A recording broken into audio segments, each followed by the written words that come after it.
Welcome back, superfans. We are back once again with a brand new episode review for My Adventures with Superman. This is My Adventures with Superman Season 3, Episode 6. As per usual with these episode reviews, we will be recapping the events of the episode, going over our initial reactions and thoughts on the episode, as well as providing a little bit of speculation on what we think might happen next. Now, since we'll be going into all that detail, we will be going into spoilers for the episode. So if you have not seen the episode yet, do yourself a favor, watch the episode first, then tell us your thoughts about the episode in the comments down below. So, first off, what did we think of the episode overall? Well, I at least enjoy some aspects of it. It's just some others that are like head scratching. I think, and also frustrating. I think kind of the overall sentiment for this episode, at least with the three of us, was a lot of it is finally. Especially with like the big complaint that we've had for this season in particular, with the fact that they were dragging out the Kara, Jimmy, will they, won't they plot. It's finally over. Thank goodness. Mm-hmm. I've been sick of it since episode 2, to be honest.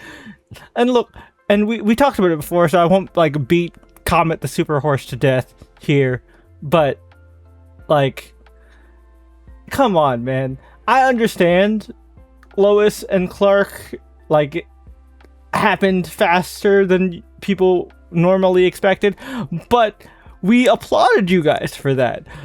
I didn't want a dragged out will they, won't they, who is Jimmy gonna choose, and let's have Jimmy go on all these bad dates because haha funny. Now granted, I did like a lot of the transformation gags and a lot of the nods to the old Superman's pal Jimmy Olsen comics, which, by the way, if you have never read Superman's pal Jimmy Olsen and you want some Silver Age wackiness, go read them. Fun fact for you guys who may not know, Superman's pal Jimmy Olsen is actually the first canonical appearance of one Darkseid. That's right, folks. The big bad of the entire DC universe first appeared in Superman's pal, Jimmy Olsen. Funny stuff. But yeah. For some reason, though, he has a weird kink for Wonder Woman villains. Right? It's like, it's a, you know, insert the Dr. Doofenshmirtz meme. If I had 2 nickels, you know, if I had a nickel for every time he seduced a Wonder Woman villain, I'd have 2 nickels, which isn't a lot, but it's still odd that it happened twice. Like, and also, but I will say, kudos for picking like more obscure villains. Not many people know who Dr. Poison is. Now, she is getting a lot more shine thanks to the Absolute comics, because she's actually a much bigger threat over there. But I think it was fun here. Also, like, I pointed this out.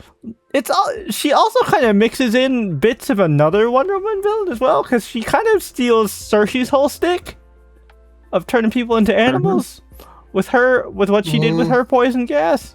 So it was like kind of 2 Wonder Woman villains in one. Also, she's a princess of Sokovia? Yeah, Markovia. Sarkovia is Marvel. I know.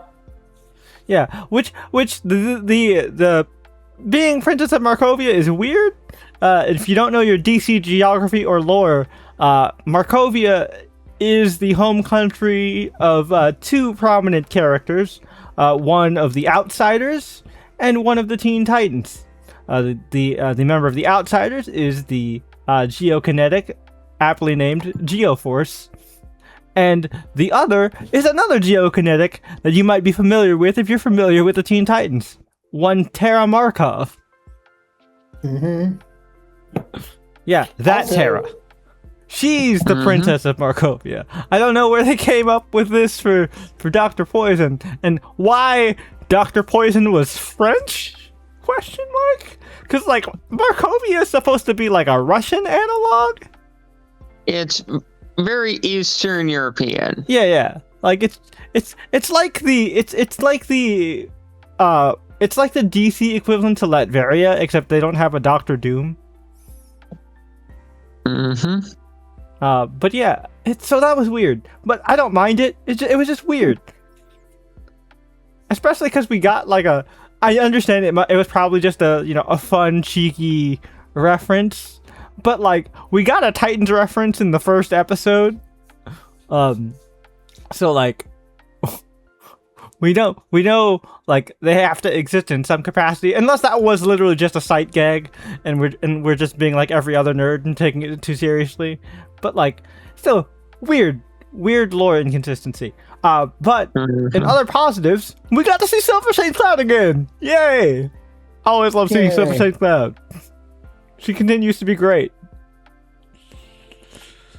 Other stuff. We also got to see Flip again, which is funny because like I think it was the last review where we were like, it's been a long time since we've seen Flip. Yep.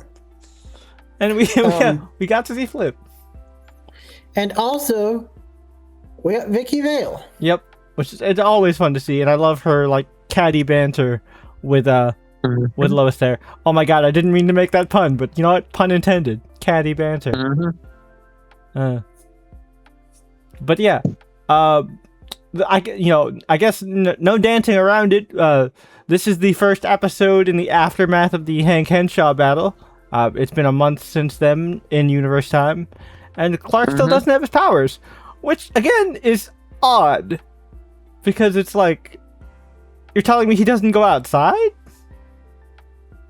They really just want to draw this out for as long as they can. It definitely feels like a for the plot, because I'm like, thinking about this logically, a month should be more than enough time to, like, I don't think he'd be at like full strength, right? But like, he'd definitely be like, not be able to get shot.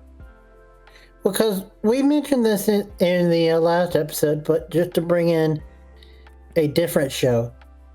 Even in Supergirl, I think she was powerless for like a week. Exactly.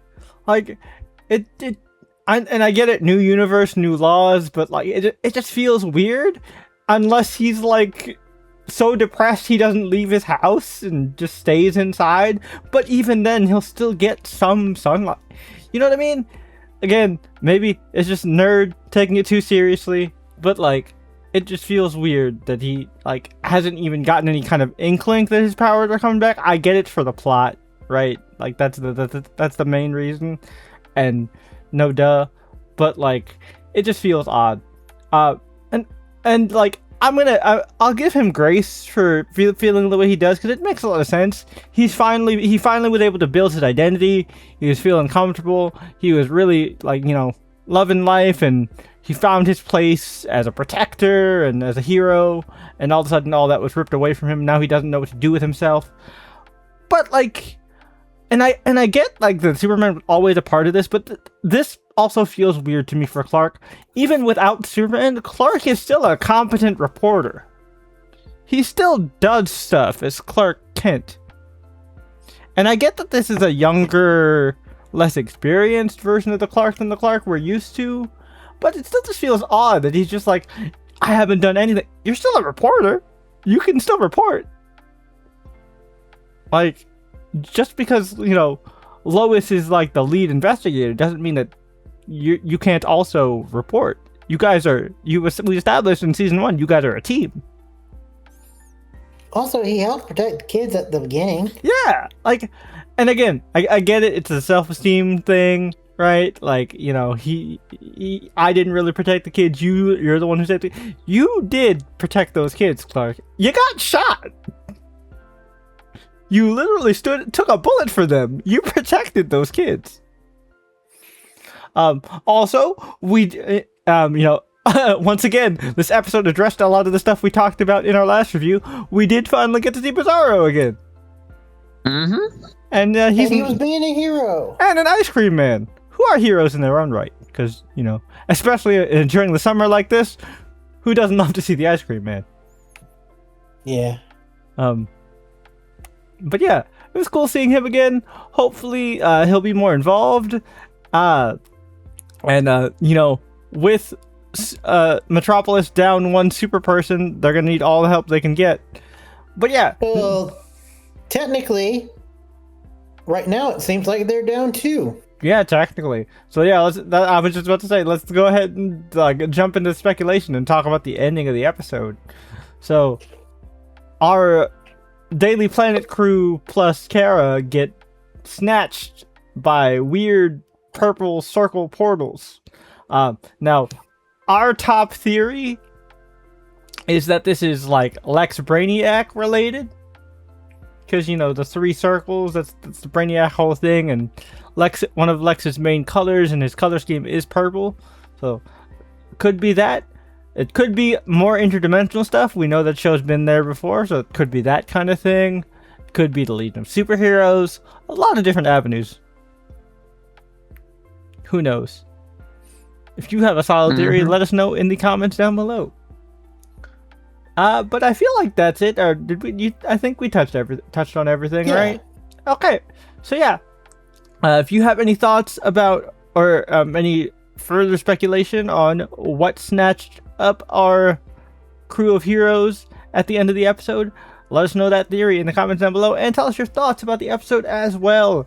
And don't forget to also do all the usual YouTube things. Hit that like button, hit that subscribe button, hit that notification bell, and if you're on the mobile version, be sure to hit the hype button, because that will help to send our video into the algorithm and spread this video to all other DC/Superman fans all over YouTube. And, you know, it'll help our channel get discovered more and help our channel grow, because we have been growing slowly but surely, and we appreciate all your support. And thank you for watching and enjoying our content, because I know we've been pumping out a lot more recently, and we've been trying to keep it more consistent. We appreciate all the support. And yeah, until next time, we'll catch you guys later. It's time for us to go up, up, and away. Peace.